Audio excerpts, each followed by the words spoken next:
세상을 주관하시는 하나님 아버지, 역사가 흘러 여기까지 왔으나 남은 주님이 오실 날까지도 세상의 주인은 하나님이시고 하나님의 주권 속에 있음을 저희가 믿습니다.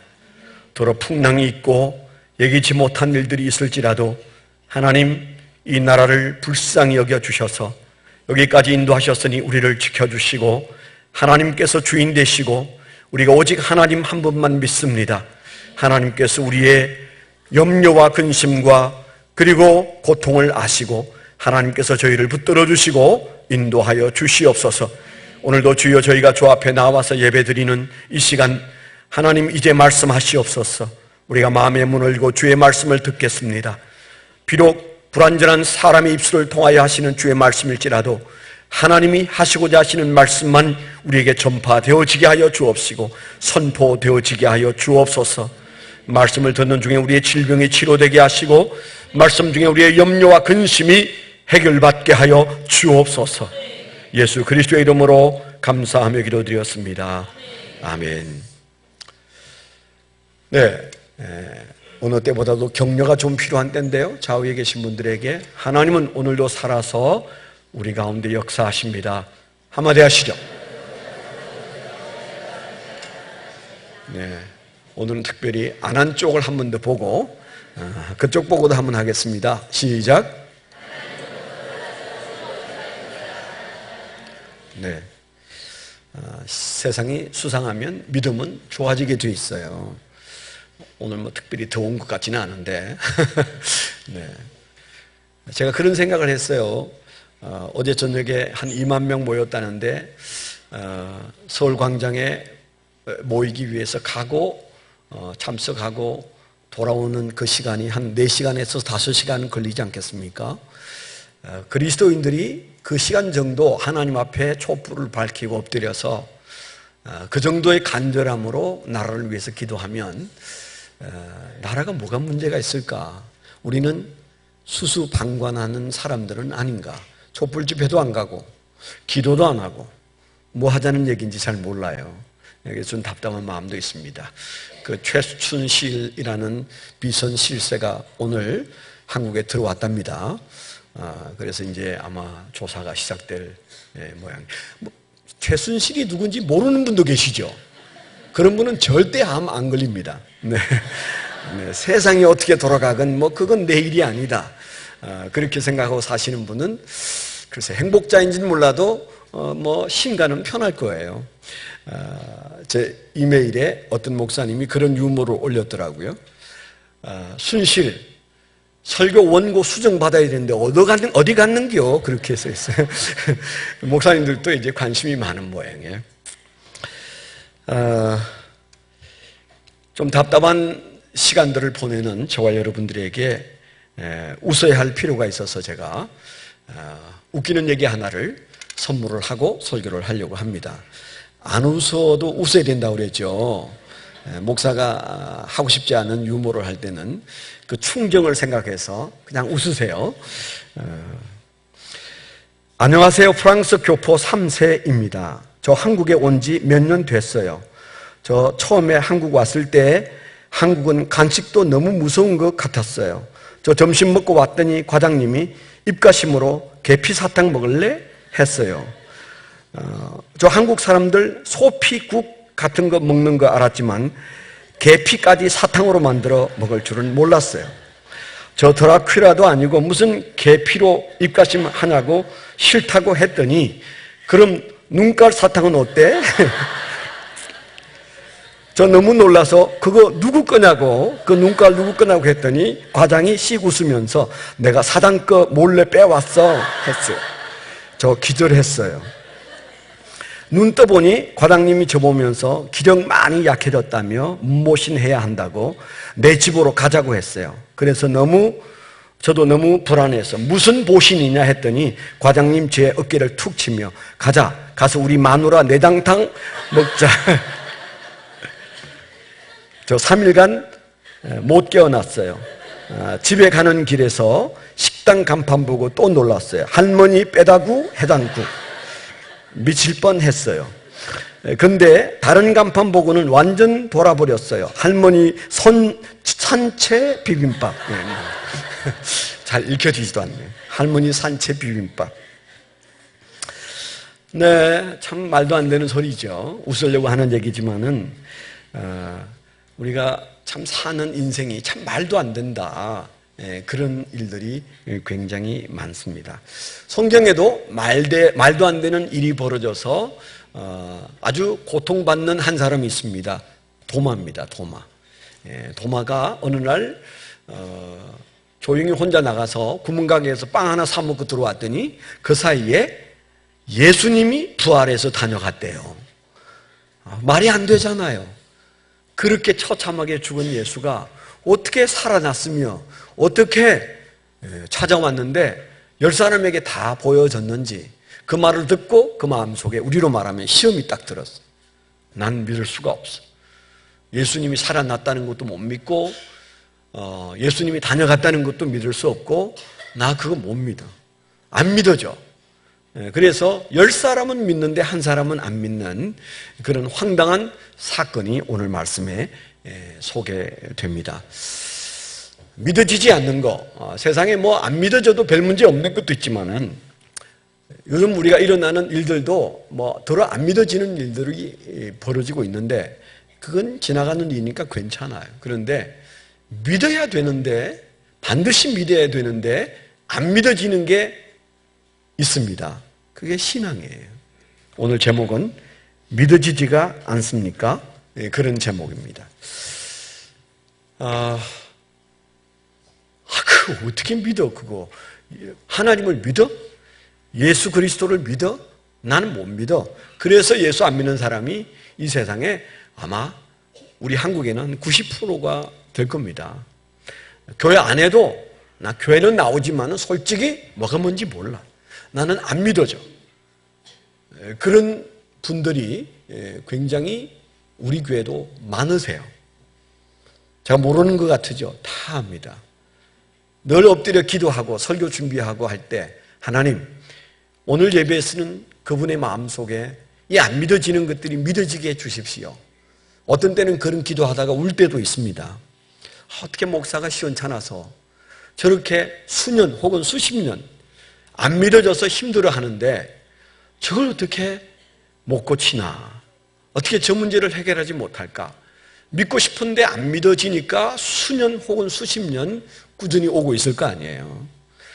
믿을 가치도 없고 안 믿어지니까 간도, 그러면 그분은 간둘 겁니다. 그런데 안 믿어지지만 믿어야 될 것 같은데 이거 어떻게 해결하나? 그런 분들이 교회 안에도 굉장히 많습니다. 그래서 오늘은 그게 좀 초점을 맞추어서 이 도마가 지금 아주 끌탕을 하고 있는 고민이 뭐예요? 안 믿어져. 믿을 수가 없어. 그래서 나는 아무것도 못해. 너희가 무슨 말을 하든지 나는 지금 안 믿어져서 아무것도 못하겠어. 근데 그런 상태에 놓여있는 도마, 그 도마가 바로 예수님의 뒤를 따라다녔던 3년이나 따라다녔던 예수님의 제자였다는 사실을 우리가 생각하면서 그럴 수 있다는 사실과 어떻게 그 문제를 해결했는가라고 하는 문제를 잠시 좀 나누어 보도록 하겠습니다. 예수를 잘 믿다가 어느 날 정말 그 하나님이 계시는 건 맞을까? 그 천국에 없으면 어떡하지? 이런 마음이 드는 순간이 있을까요?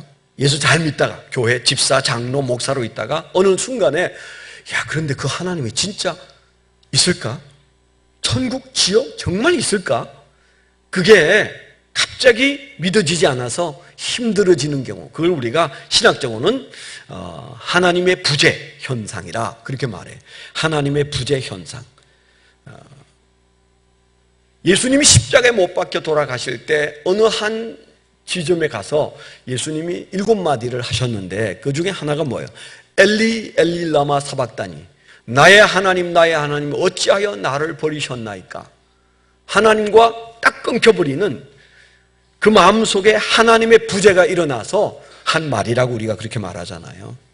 인간의 죄를 대신 짊어지고 죄인의 자리에 들어가는 순간에 하나님과 예수님 사이가 끊겨버리는 가장 절망적인 순간을 맞이하면서 그 고통이 뼛속을 파고 들어오는 못에 찔러 들어오는 아픔보다 몇백 배 아픈 아픔이 하나님과의 단절, 하나님의 부재, 그게 주님을 아프게 했다. 그런 우리가 해석들을 합니다.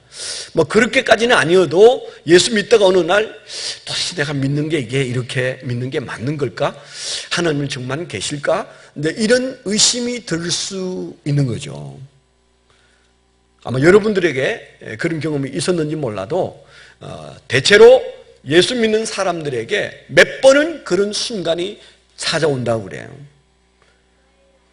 저는 신학교 1학년 때 그런 체험을 했습니다. 한순간에 믿음이 싹 사라져가지고 2년 정도 얼마나 많은 고통을 겪었는지 몰라요. 믿어야 되는데 안 믿어지는 것 때문에 참 힘들었어요.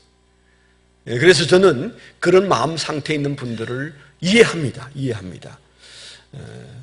제가 그전에 한번 얘기한 적이 있는데 지난주에도 같이 여행도 했는데 같은 방을 썼던 44년 전에 신학교에서 같은 방을 썼던 친구가 하나 있는데 같은 학년이었고요. 그 친구는 너무 믿음이 좋아요.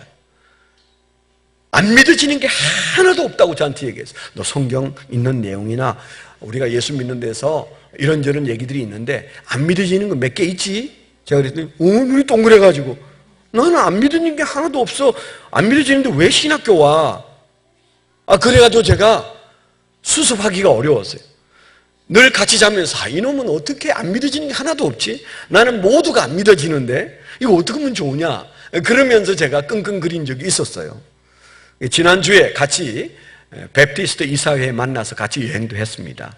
근데 그 친구는 그때부터 지금까지 이제 은퇴를 앞에 둔 지금까지 그는 한 번도 하나님의 부재를 경험한 적이 없대요. 저는 그렇게 고생하다가 군대에서 불을 받았다고 그랬죠. 큰 체험을 하고는 솔직히 말씀을 드려서 그 순간부터 지금까지 긴 세월 동안 거의 40년 가까이 저는 한 번도 그런 경험을 하지는 않았습니다. 네, 그래서 저는 예수 믿다가 그런 어떤 의심이 들 때가 사람에게 있을 수 있다. 그것을 치료하는 것이 중요하다. 그렇게 생각하는 사람 중에 하나입니다. 그러니까 예수 믿으면 의심이 생기는 건 뭔가 문제가 있기 때문이다. 이렇게 생각하는 것은 좀 지나칠 수 있다.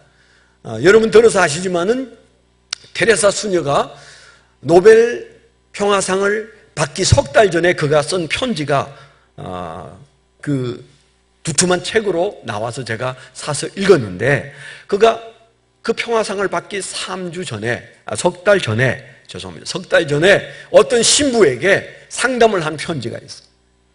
신부님은 하나님을 잘 믿으시는데 저는 하나님이 보이지가 않습니다. 하나님을 느낄 수도 없습니다. 깜깜한 밤과 같은 시간을 보내고 있습니다. 너무 괴롭습니다. 이 문제 어떻게 해결하면 좋겠습니까? 그러니까 그렇게 열심히 봉사를 잘해서 세계적인 인물인 그도 평화상을 받을 정도의 그런 노벨상을 받을 정도의 사람도 어느 날 하나님이 사라지고 깜깜해지는 일이 있었다는 얘기를 우리는 지나칠 수가 없는 거죠. 그런데 이 도마가 바로 그런 순간을 맞이하고 있습니다. 예수님이 죽은 지 3일 되었을 때 사람들이 예수님을 봤다고 말하는데 그것도 11명의 제자 중에 10명의 제자가 예수님이 찾아오셔서 만났다고 얘기하는데 도마는 믿어지지가 않았어요. 어떻게 죽은 예수가 3일 만에 냄새가 나야 되는데 그가 살아나서 저 사람들 앞에 나타났단 말인가? 믿고 싶지만 믿어지지가 않아서 그가 큰 회의에 빠져있는 그런 장면을 오늘 우리가 읽었잖아요. 근데 우리가 항상 그럴 때 나무라려고 듭니다. 이 도마에게 그따위 믿음을 가지고 어떻게 예수 제자냐? 그러면 안 돼. 목장에서도 약간 회의를 가지는 사람에게 지나치게 우리가 몰아붙이면 그분은 목장 오기가 어려워요. 그럴 수 있는 것을 우리가 일단은 인정해야 합니다. 그럴 수도 있다. 그러나 그냥 그런 채 살면 큰일 나죠. 언젠가는 그 문제가 해결되도록 우리가 기도하고 받아주고 참아주고 그래야 되는데 여기 이 도마의 입장에서 한번 생각해 보아요. 도마와 같은 마음을 가졌기 때문에 하나님이 안 믿어지고 예수가 안 믿어지고 성경이 안 믿어지고 교회가 안 믿어지고 안 믿어지는 그 투성이 때문에 교회를 나오지만 힘들어하는 사람이 많고 전도 받았지만 그래서 정말 사랑을 베풀어서 교회까지 와서 앉아는 있지만은 그런데 난 참 믿어지지가 않는다. 또 부모가 예수를 믿으니까 그래서 교회에 어쩔 수 없이 와서 앉아있지만은 난 도대체 이걸 왜 하는지 잘 모르겠다. 그런 사람들이 이 중에도 많이 있잖아요. 오늘 우리가 정신 차리고 좀 봐야 되는데 우선은 그럴 수 있다는 얘기를 한번 생각해 보십시다. 도마가 왜 그렇게 됐을까요? 도마는 성경에 나오는 12제자 중에 가룟 유다는 그는 애국 운동하는 사람이었어요. 촛불 들고 다니는 사람이에요. 그런 사람인데 예수를 통해서 뭔가 국가를 한번 일으켜 볼 가능성이 있다. 이래서 예수를 따라놨던 사람이었고요. 그런데 가룟 유다를 빼놓은 나머지 11명의 제자 중에 약간 부정적이고 그리고 상식에 머물러 있는 사람을 찾는다면 아마 누구나 다 도마를 찾을 거예요. 좀 그렇지 않습니까? 도마의 그 캐릭터가 조금은 부정적이고 예수를 따라다니지만 예수님에 대해서 100% 받아들인 것 같지가 않고 그리고 뭔가 상식에 머물러서 모든 것을 보고 뭐 기적에 대해서는 조금 소극적이고 그런 사람이었다고 생각되는 사람을 11명에서 찾으라 하면 아마 도마가 아니겠습니까? 그런 흔적을 성경에 많이 보여주고 있습니다. 그러니까 예수를 따라다녀도 상식에 많이 기울여져 있어 상식에다가 모든 걸 올려놓고 사는 사람은 예수가 믿어졌다가 안 믿어졌다가 혹은 따라다녀도 예수가 안 믿어질 수 있어요. 신앙은 뭘 상식한 건 아니에요. 그건 광신입니다. 그러나 신앙은 항상 우리가 기억할 것은 상식을 초월해 있는 겁니다. 우리가 알고 있는 상식의 신앙을 내려놓으면 그 믿을 이유가 뭐 있어요? 상식적인 걸 누가 믿습니까? 그러나 이 세상에는 우리의 상식을 뛰어넘는 반드시 우리가 도달해야 되는 그런 영적인 세계가 있기 때문에 우리는 상식을 초월한 세계를 바라보고 신앙하고 있는 거죠. 그래서 믿는다는 말을 하는 것이죠. 그런데 그는 이 상식적인 입장에서 생각했을 때 말이 안 되는 겁니다. 예수님이 3일 전에 죽을 때 모습을 선연히 기억하고 있습니다. 그 예수님이 어떻게 죽었습니까? 여러분, 저와 여러분들이 기억하는 예수님의 죽는 장면은 아마 최근에 있었던 패션 오브 크라이스트라는 어떤 영화를 여러분 보신 분들은 아마 충분히 기억할 겁니다. 저도 그 영화를 보고는 며칠째 그 영화의 영상이 안 사라지더라. 안 볼 걸 괜히 봤나 봐. 이런 생각이 들었어요. 그 너무 처참하게 만들어가지고, 그게 마음에 너무 부담스럽더라. 우리 부활절 주간, 고난 주간에 성금요일 날 저녁에 성찬식 할 때는 꼭 그걸 들어주더만. 그 아이들도 보면 힘들겠는데 그런 마음이 들 때가 들어 있습니다. 물론 우리는 그 결과를 알아요. 그렇게 죽으신 예수님이 3일 만에 부활하셨습니다. 아멘? 그래서 뭐 봐도 괜찮지만은 사람이 아주 기가 막힌 죽음의 현장을 보면 안 지워져요. 저도 우리 교회 여름 성경학교 하던 어느 날 제가 아이들을 이제 태우는데 그날 억수로 비가 와가지고 저쪽 현대 아파트 골목을 이렇게 차를 몰고 지나가는데 마침 차에 아무도 안 타고 있었어요. 가는데 저만큼 앞에서 갑자기 아파트 담벼락이 무너져고 거기에 초등학교 6학년쯤 돼 보이는 여자아이가 그 담벼락이 무너져서 깔렸어요. 제가 조금 관심은 있는 사람이라 차를 세워놓고 쫓아가지 않았겠어요? 참담했어요. 뭐 자세히 얘기하면 점심 못 드시니까 얘기 못 하겠는데 난 그렇게 처참하게 죽은 사람 모습을 처음 봤어요. 근데 그걸 보고 뭐 지금까지도 종종 비 오는 날은 그게 생각이 나요. 그 아이가 생각나요. 어떻게 사람이 죽어도 그렇게 죽나? 그것도 아파트 앞에서 서 있던 여자아이. 그 부모는 어떻게 살까? 그런 마음. 지금도 그 아파트가 그대로 있는데, 이제 그 담은 이제 수리를 했는데, 야, 그거 안 지워집니다. 안 지워집니다. 죄송합니다. 도마가 본 예수님의 모습은 그 마지막까지 일그러진 표정으로 피 흘리는 모습으로 아무 기력도 없이 아무런 능력도 없이 매 맞고 욕 먹고 침뱉음을 당하고 옷 벗김을 당하고, 그리고 이제 그 못에 찔리고 창에 찔려서 죽어가는 마지막 모습을 본 도마가 어떻게 부활한 예수님을, 다시 살은 예수님을 상상할 수 있겠어요? 이 상식이 안 맞는 거죠. 그렇기 때문에 안 보고는 믿기가 어려운 겁니다. 우리가 신앙하면서 어느 단계에 가면 뭔가 좀 안 보고는 믿기 어렵다, 나 이건 못 봐서 못 믿겠어, 그런 억지를 부릴 때가 들어있어요. 그래서 얘기해보면, 너 하나님 봤냐? 나 하나님 안 보고 믿는 네가 이상하다. 하나님 안 봤는데 어떻게 하나님을 믿을 수 있어? 이렇게 억지 부리는 사람이 혹 있을 수 있습니다. 근데 그런 도마를 우리가 상식적으로 한번 이해해 볼 필요도 있고요. 그리고 우리가 사람이 그저 잘 따라다니는 사람은, 남의 생각에 아무 문제 없이 잘 따라다니는, 신학교 1학년 때 제 방을 같이 있었던 제 친구처럼 그런 믿음이 딱 들어오면 그 다음부터는 아무 걱정도 없는 사람이 있는가 하면, 남들이 다 가도 못 따라가는 사람이 있어요. 10사람이 예수님의 부활을 봤다고 해도 그건 네가 본 거야, 내가 본 게 아니잖아, 이런 마음이 들어서 내가 보기 전에는 너희가 봤다는 그 사실에 대해서 나는 믿음으로 따라갈 수가 없다, 나도 봐야 된다, 그런 마음을 가지는 사람이 있습니다. 그래서 믿음이 한치도 앞을 못 가는 사람들이 있어요. 내가 보기 전에는 네가 본 것 가지고는 안 돼, 성경에 써 있는 것 가지고는 내가 못 따라가, 그런 사람들이 있는데 바로 도마가 그런 사람이에요. 남이 본 것으로 남의 말만 듣고 따라갈 만큼 그렇게 호락호락한 사람도 아니고, 이 문제도 그런 간단한 문제가 아니에요. 남이 봤다면 그래 알았어, 그렇게 따라갈 수 있는 문제도 있지만은, 죽고 사는 문제는 남이 본 것 가지고 따라갈 수는 없잖아요. 지금 우리가 예수 믿는 게 뭐 죽고 사는 문제입니까? 아니에요. 그래서 믿음 좋은 사람들이 아직 안 만들어지고 있다. 그런데 이때 지금 이 다락방에 있는 그 제자들의 상황은 어떻습니까?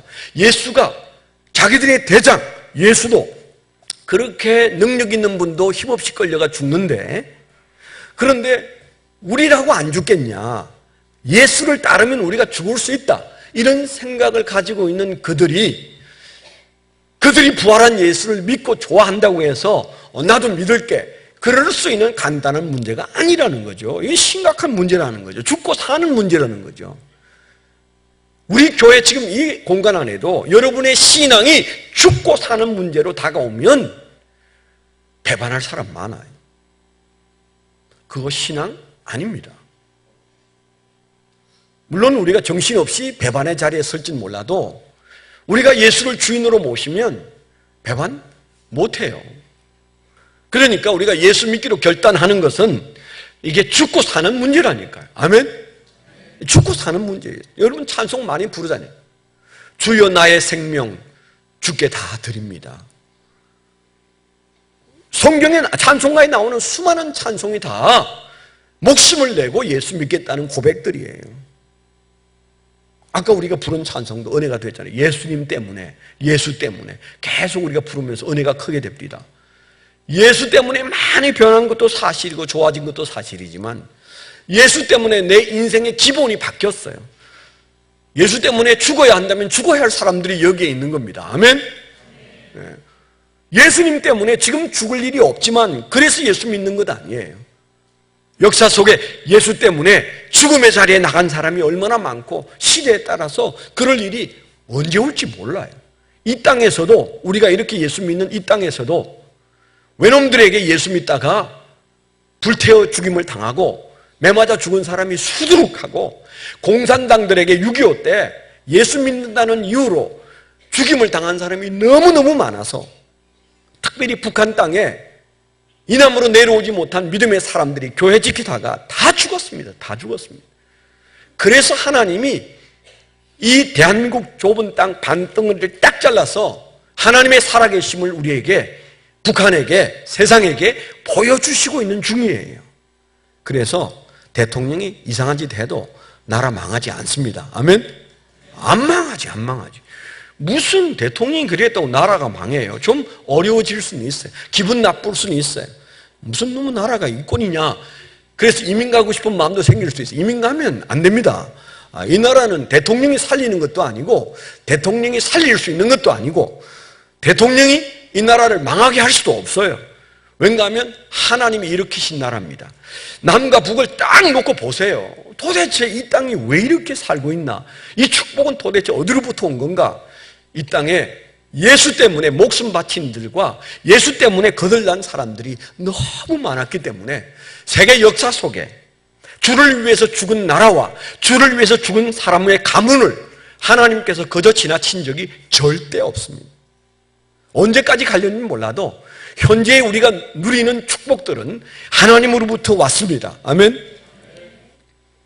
그런데 도마가 지금 우리가 가지고 있는 2000년 동안 쌓인 기독교의 많은 역사와 진리가 증명해 주는 것 모르는 도마가 봤을 때 저 사람들이 예수 살아났다고 이제 마음을 다지고 막 새로 살아보려고 하는데 그랬다가 죽을 텐데 내가 이거 따라가야 되나 안 보고도 그런 고민이 일어나지 않겠습니까? 그래서 그는 안 돼. 내가 보기 전에는 내가 그 허리에 손가락을 집어넣어 보기 전에는 나는 믿을 수가 없어. 너희들 말 듣고 죽고 사는 문제에 내가 가담할 수가 없어. 그런 마음으로 그 말을 하지 않았겠습니까? 적어도 우리는 이런 상황 속에 그가 놓여 있다는 사실도 기억해야 되고 기분도 별로 안 좋았을 거예요. 자기가 하필이면 없는 시간에 하나님 예수님이 나타나가지고 자기 싹 빼놓고 예수님이 그 시간에 올 거 뭐 있어요? 다 있을 때 오면 안 됩니까? 근데 그 시간에 딱 와가지고 10명에게 보여주어서 막 10명은 반 미쳐 있습니다. 예수님이 부활한 것을 우리가 눈으로 보았다. 그런데 한 공간에 11명이 있는데 10명이 다 봤다는데 자기 혼자 안 본 사람이었을 때 그때 기분이 어떨까요? 그게 왕따입니다. 그게 왕따예요. 그들이 왕따 시키지는 않았지만 스스로 이야 이게 힘들다 야 이거 앞으로 어떻게 살아가냐. 근데 그런 마음이 들지 않았겠습니까? 그럴 수 있다는 사실에 대해서 우리가 분명한 좀 우리가 눈을 가지고 그 도마를 잠깐 한번 보셔야 돼요. 무조건 성경에 나오는 뭔가 마음에 안 드는 사람들은 눈을 흘기면 안 되는 거죠. 그럴 만한 이유가 있었겠다. 나는 그런 성향의 사람은 아닌가? 여러분 자신을 한번 돌아봐야 돼요. 그런데 오늘 말씀은 뭐예요? 어떻게든 그 결과가 어떤 결과가 일어났어요? 도마가 문제 해결받았어요. 믿어지지 않았는데 그가 믿어졌어요. 그 믿어진 결과로 그가 뭐라고 고백합니까? 25절에 도마가 대답하여 이르되 나의 주님이시요 나의 주님이시요 당신은 나의 주님이시요 나의 하나님이시니이다. 성경에 나오는 몇 사람의 신앙 고백 중에 이 고백 또한 대단히 중요한 고백이에요. 예수님은 나의 주인이시고 그리고 나의 하나님이십니다. 그렇게 예수님에 대하여 다른 차원의 고백을 하고 있는 모습을 보십시오. 문제 해결 받았습니다. 오늘 우리가 이 말씀 앞에 있는 것은 우리가 종종 찾아오거나 아니면 현재까지 내 안에 믿어지지 않는 문제 때문에 내가 이러고 있다. 그런 마음을 가지고 있거나 오늘 교회 처음 누군가에 의해서 인도받아서 오셨는데 도대체 예수 믿으라는데 도대체 그게 뭐야? 어떻게 믿는 거야? 믿어져야 믿지. 그런 마음이 있으시다면 도마가 어떻게 이 문제를 해결받았는지를 보시면 돼요.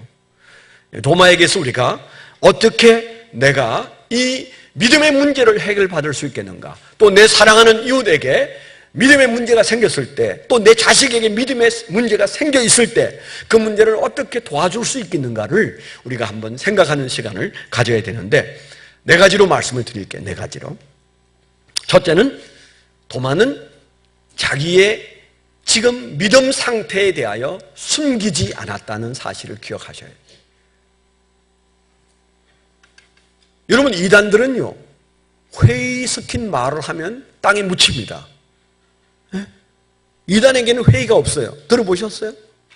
도망쳐 나오려고 해도 쫓아와서 잡아가는데 이단 세계 속에 들어가 있는 사람이 이거 아닌 것 같아. 그래서 회의를 말하면 땅에 묻힌다니까. 그런 일이 우리나라에 여러 번 있었잖아요. 이단 소굴에 들어가서 살다가 이거 아니다 생각해서 회의를 보이면 어느 밤중에 포크레인 찍어서 그 안에 집어넣어서 저 여주에서 그런 일이 있었잖아요. 거기만 있었습니까? 도처의 이단들 세계에서는 소리 없이 회의를 들어내면 죽는 세상입니다. 이단 그렇습니다. 공산주의 그렇습니다. 공산주의에 대해 회의를 보이면 어느 날 총살합니다. 지금도 죽어가고 있습니다. 교회는 그렇지 않습니다. 회의론자가 있을 수 있는 곳이 교회입니다. 하나님은 우리가 회의하고 있을 때 그 회의론자가 하나님 앞에 나와서 앉아있는 것을 환영합니다. 우리 자녀들이 회의에 빠져 있을 때 너무 걱정하지 마세요.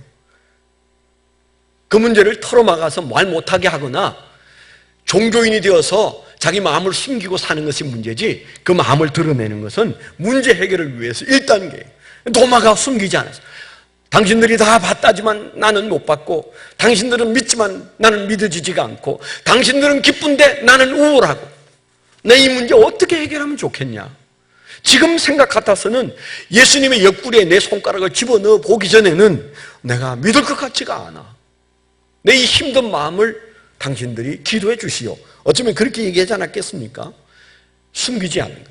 목장에서도 자기 지금 상태를 얘기할 수 있는 목장이 건강한 목장이에요.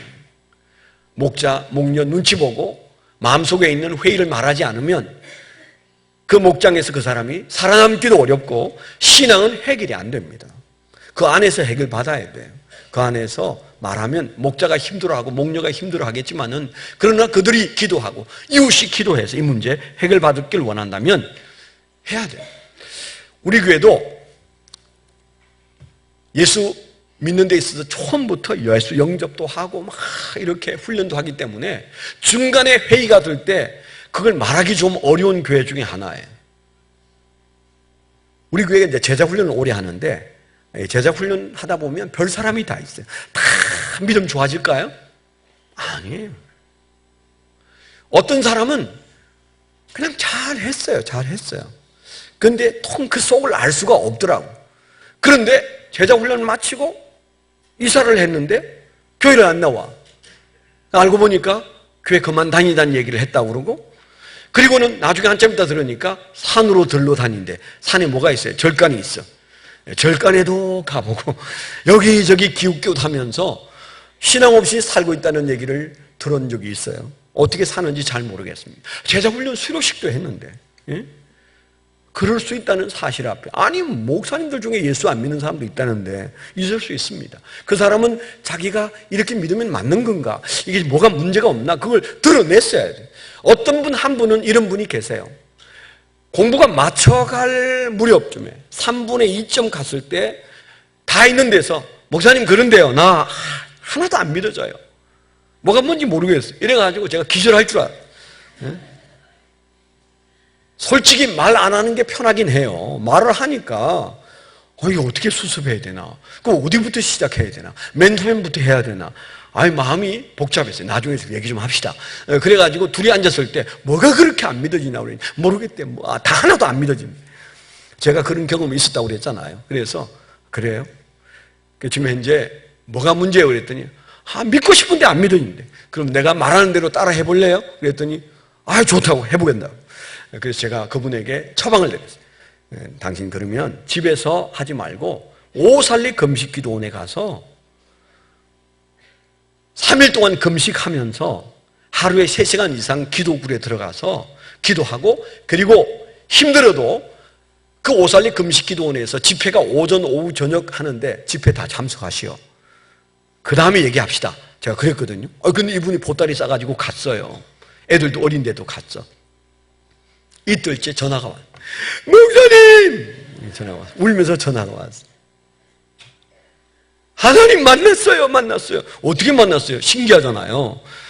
몰라요. 그냥 만났어요. 그냥 만났대. 은혜가 쑥 들어왔대. 모든 게 해결이 됐대. 어떻게 누가 뭘 했어요? 모른대. 그냥 그렇게 예배 참석하고 금식하고 기도하는 사이에 갑자기 둘째 날에 좋아졌대요. 3일을 금식하고 돌아왔는데요, 정말 밖에서 뛰다. 3일째 날에는 또 방언도 받아서, 방언도. 그래가지고 막 방언하고는 거리가 먼 사람인데 막 방언하기를 좋아하고 그러면서 그 반에서는 제일 간증이 많은 사람으로 바뀌었다니까. 아마 여러분들이 누구 얘기하나 궁금해할 텐데, 네. 지금은 우리 교회 안 계세요. 미국 가 계세요. 네. 그 뒤에 정말 그분이 좋아졌어요. 우울증도 이기고 다 좋아졌어요. 제가 그런 모습을 보면서 그래 참 그런 일도 있는데, 그분이 마늘에 숨기고 막 그냥 수료하고 끝내야지 이랬으면 저도 모른 채 지나갔을 거 아니에요. 제가 신통력이 별로 없습니다. 그래가지고 잘 몰라요. 마음속에 있는 답답한 얘기를 꺼내기 전에는 잘 모릅니다.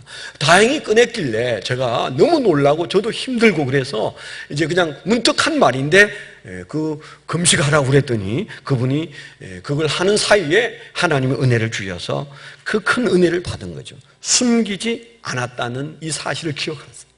얘기할 수 있습니다. 하나님은 환영하세요. 여러분들이 숨기지 않고 예수를 배척하면 문제가 되지만 아니고 난 정말 예수가 믿어지면 믿고 싶다. 난 믿고 싶어서 여기 있다. 그런데 안 믿어진다. 하나님이 안 믿어진다. 성경이 안 믿어진다. 그거는 죄가 아닙니다. 안 믿어지는 걸 어떻게 믿어요? 사이비 종교도 아니고 이단도 아니고 하나님이 도마를 품어주신 것처럼 우리가 숨기지 않았을 때 문제가 해결되는 줄 믿습니다. 두 번째, 그렇다면 우리가 숨기지 않고 말하고 그 다음 태도가 중요해요. 그 다음은 뭐예요? 포기하지 않고 인내했던 도마를 기억하세요. 포기하지 않고 인내했던 도마.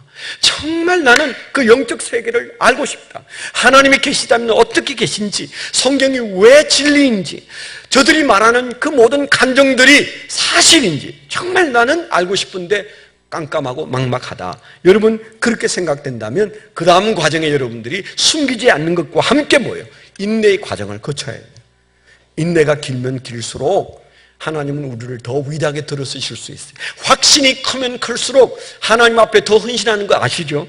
도마가 그 11명의 제자 중에 그저 가장 그 성격적으로나 그가 해온 태도로는 그냥 상식적이고 부정적인 사람이었는데 이 사건을 통해서 그가 은혜 받은 다음에 그는 어디로 갔습니까? 인도로 갔습니다. 인도. 예수님의 제자들이 간 가장 먼 곳인 인도로 갔어요. 그래서 인도로 가서 거기에서 선교하다가 순교해서 죽었습니다. 지금도 인도에는 도마의 묘가 있다잖아요. 인도까지 복음을 전하러 가는 그 확신에 넘치는 삶이 어디로부터 왔을까요? 그가 자기의 회의를 끌어안고 고통 겪으면서도 인내하고 포기하지 않았기 때문에 시간이 좀 걸렸지만은 하나님이 그를 크게 들어쓰셨어요. 저도 회의가 오고 하나님의 부재가 느껴지고 그럴 때 신학교를 뛰쳐나오긴 했지만은 그러나 이 문제를 적극적으로 해결하고 싶었지만 해결이 안 돼서 그 고통에 머물러 있었어요. 잊어버리고 떠나가면 잊혀질 수는 있는데 그러나 이건 내가 망하는 길이다 생각해서 그 안에 있으면서 몸부림치는데 하나님은 저를 점점 미궁으로 몰아넣었어요. 원치 않는 군종사병이 되게 했고 제가 얘기했잖아요. 원하지 않는데 저 가슴에다가 큼지막한 십자가를 딱 붙여줬어요. 저한테 물었으면 저는 절대 안 한다고 했을 텐데 군대라 명령이 내려와서 또 제가 군종사병이 되고 모든 보직에서 다 자유하게 돼서 그 전방에서 점호도 않지 않은 군인을 만들어 놨어요. 저희 연대 군목과 대대장이 합작해가지고 저에게 비파로 세상의 군대에서 이게 지나간 얘기입니다만은 어떻게 점호도 안 받는 군인이 있어요. 탈영하면 아무도 몰라. 그런 군인을 만들어서 넌 목회자니까 목회해 그러는데 통일촌에 가서 일주일에 13번 설교했다잖아요. 제가 그 답답한 가운데서도 성실하게 제가 그 사역을 꾸준히 했어요. 군대에서도 그 마을 교회 담임자로서도 군인으로 있을 때 마음은 점점 말라 비틀어지는데 성경에서 설교거리를 찾는데 기적 빼버리고 나니까 할 말이 별로 없어요. 성경에 나오는 말씀을 하나님은 살아계시다. 그래서 이런 기적이 일어났다. 이 얘기 다 빼버리니까 윤리적인 얘기 하려고 하니까 별로 없었어요. 제가 지금 성경 실력은 그때 성경 찾다가 생긴 실력이에요. 네. 내 마음에 내 앙심에 걸리지 않는 없는 모르는 얘기나 의심 가는 얘기는 할 수는 없고 그냥 그러면 양심적으로 종교적인 얘기 다 빼버리고 도덕적인 얘기 해야죠. 도덕적인 얘기. 간음하지 말라, 도둑질하지 말라, 뭐 그런 얘기. 부모에게 효도하라. 많지 않아요. 그걸 일주일에 13번 설교하는데 성경이 너무 작아. 이게 한 10배쯤 돼야 되겠더라고 그때는. 이 성경이 너무 이게 적은 거야. 여기에서 내가 할 말이 너무 없어. 지금은 어떻게 해요? 할 말이 너무 많아가지고 여러분을 괴롭히잖아요. 예? 시작했다 하면 할 소리 안 할 소리 계속 길게 해가지고 은퇴해야 끝날 얘기예요. 그게 은혜입니다. 할렐루야. 하나님이 저를 그렇게 만들어 놓으셨어요. 회의 중에서도 떠날 수 없는 그 하나님 붙들고 씨름할 때 어느 날 하늘문이 열리고 하나님께서 저에게 하나님의 살아계심을 보여주셨는데 지금까지 저는 단 한순간도 하나님에 대한 회의가 안 일어나요. 하고 싶어도 안 돼. 무슨 책을 읽어도 마음이 흔들리지가 않아요. 콘크리트 같아. 몰라요. 나중에 제가 어떤 태도를 취할지 몰라도 지금까지는 그렇습니다. 포기하지 마십시오. 인내하십시오. 그냥 이를 악물고 인내하는 것이 아니라 여러분들이 예배 정성을 들여보세요. 저 예배에서 하나님을 만날 수 있을까? 저 예배에서 하나님의 말씀이 깨달아질 수 있을까? 여러분 사모하는 마음을 가지고 여러분들이 예배도 참석하고 찬송도 부르시고 그리고 우리 교회 얼마나 좋습니까? 5만 가지의 성경 공부가 있습니다. 그런 성경 공부, 맨투맨도 가능하고 삶 공부도 가능하고 좀 중요한 제자 훈련도 가능하고 여러분 그런 것에 들어와서 여러분의 마음속에 있는 이 회의를 붙들고 여러분들이 인내해 보세요. 하나님께서 반드시 역사하여 주실 줄 믿습니다. 세 번째 도마가 우리에게 보여주는 그의 회의를 극복한 믿어지지 않는 가운데 그가 믿음을 찾은 세 번째는 공동체입니다. 공동체 속으로 들어갔습니다. 공동체 속으로 들어갔습니다. 굉장히 중요한 얘기예요. 예수님은 공동체를 좋아하세요. 예수님은 특별히 예수 이름으로 모이는 공동체는 어쩔 줄 모르고 좋아하세요. 목장이 허술해 보이십니까? 목자가 좀 시원찮아 보여요? 모여있는 목원들이 대수롭지 않아 보입니까? 마음을 바꾸세요. 사람 보고 모이는 거 아닙니다. 두세 사람이 내 이름으로 모인 곳에 나도 그들 중에 있겠다. 매주마다 모이는 목장 안에, 어설프게 모이는 목장 안에 예수님이 계시다면 뭘 주저하겠습니까? 그게 예수님이 계신다고 말씀하셨는데 두세 사람이 내 이름으로 모인 곳에 나도 그들 중에 있다고 말씀하셨어요. 있는 줄 믿고 가시면 어느 날 그 예수 그리스도가 느껴지고 보이게 될 줄 믿습니다.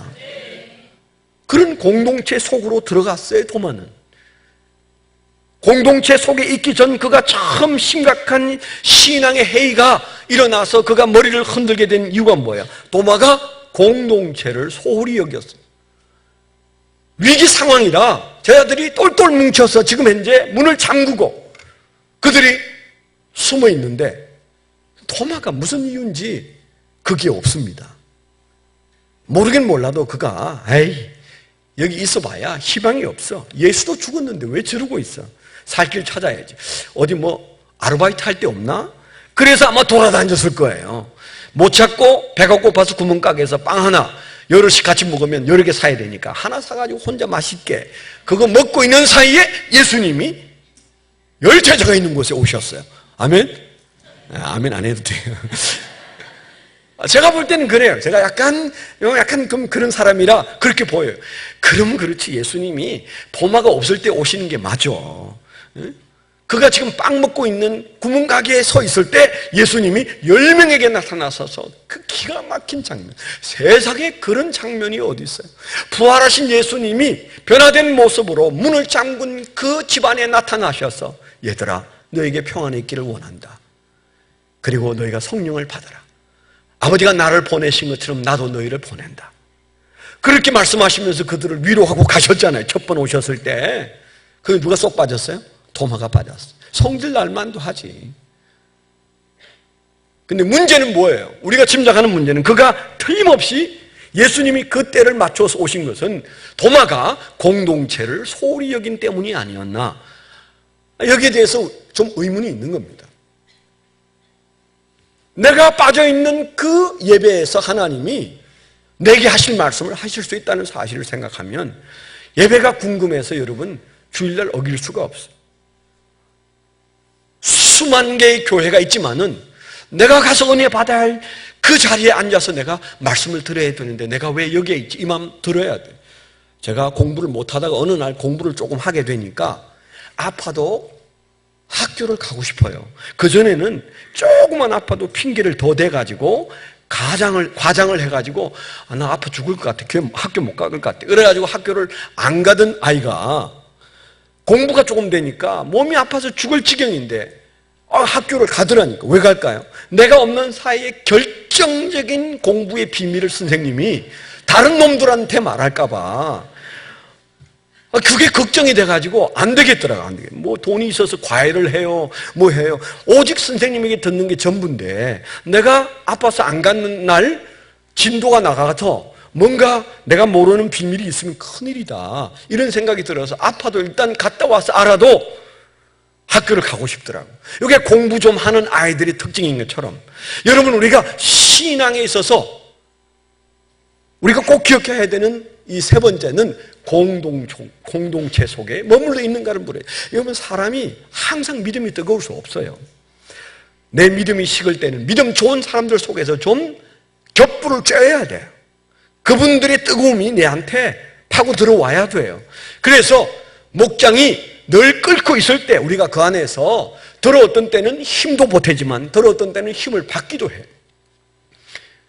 두세 사람이 내 이름으로 있는 곳에 나도 그들 중에 있겠다고 주님께서 말씀하셨다는 사실.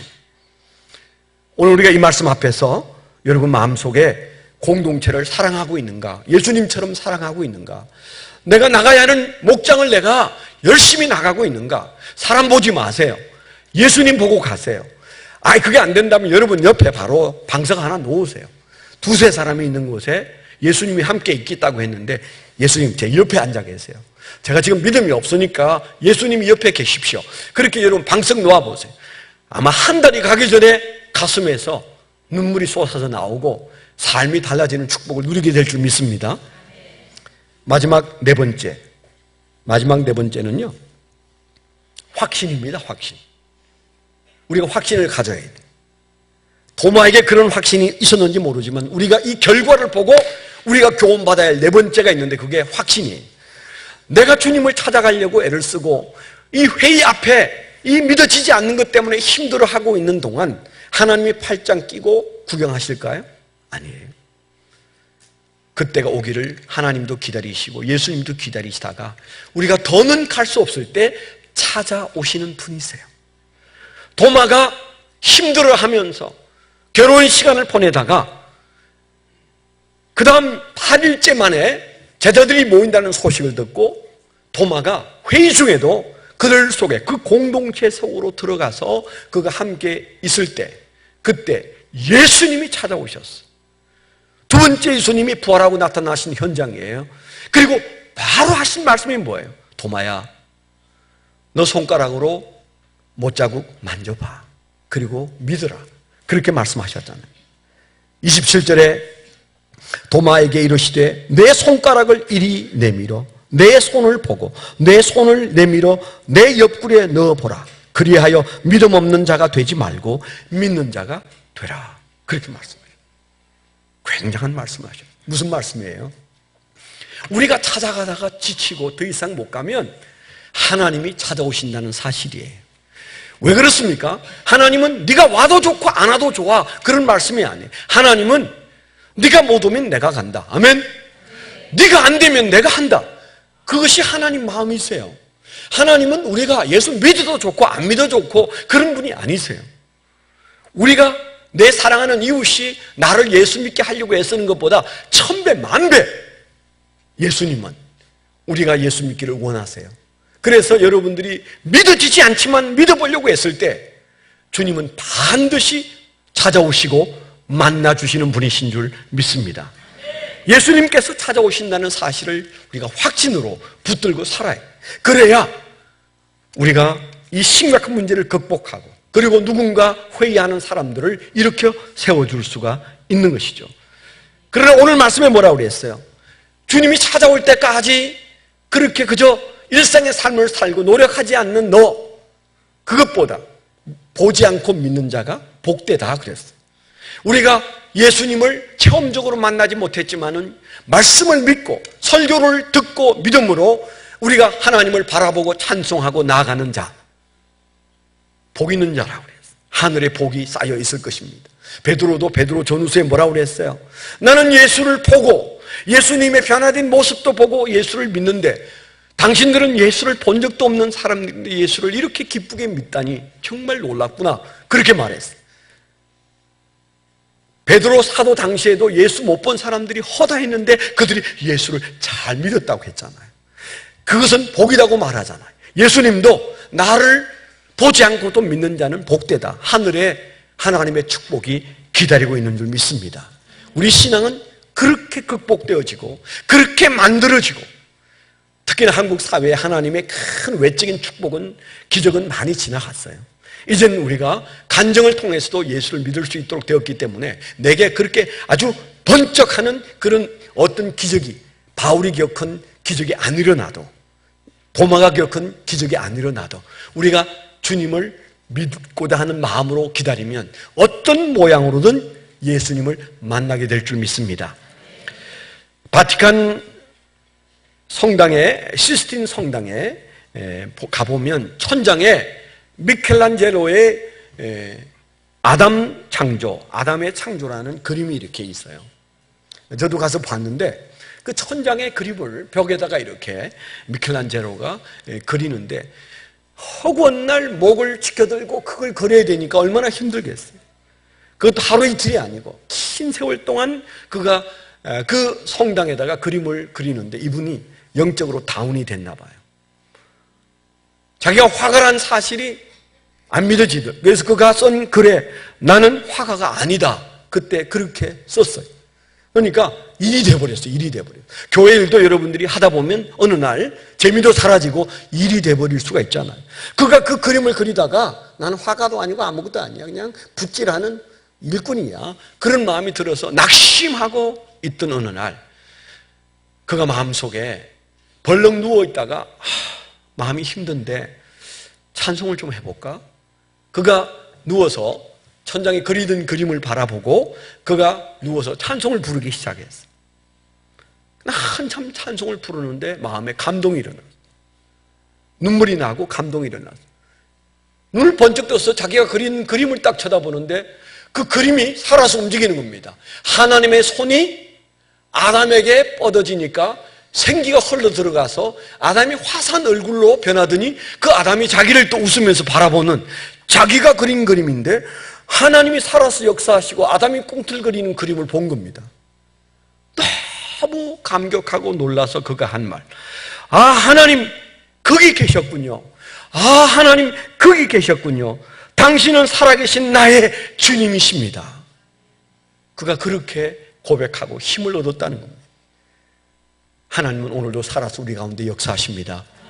그 하나님을 만나는 축복이 일어나기를 축원합니다. 기도하겠습니다. 은혜로우신 아버지 하나님, 세상의 소문이 수상하고 경제적으로나 모든 면에서 이 나라의 운명이 걱정되는 때 주님, 우리가 그런 염려보다 더 중요한 믿음의 세계가 우리 앞에 있음을 다시 한번 상기합니다. 주여, 우리가 믿음은 모든 것의 희망이고 희망 중에 희망임을 고백합니다. 우리가 하나님을 바라보는 믿음이 분명해지게 하시고 뜨거워지게 하시고 미켈란젤로가 힘을 얻은 것처럼 살아계신 하나님 때문에 힘을 얻고 이 한 주간을 사는 하나님의 귀한 백성들 되게 하여 주옵소서. 예수 그리스도의 이름으로 감사하며 기도드렸습니다. 아멘.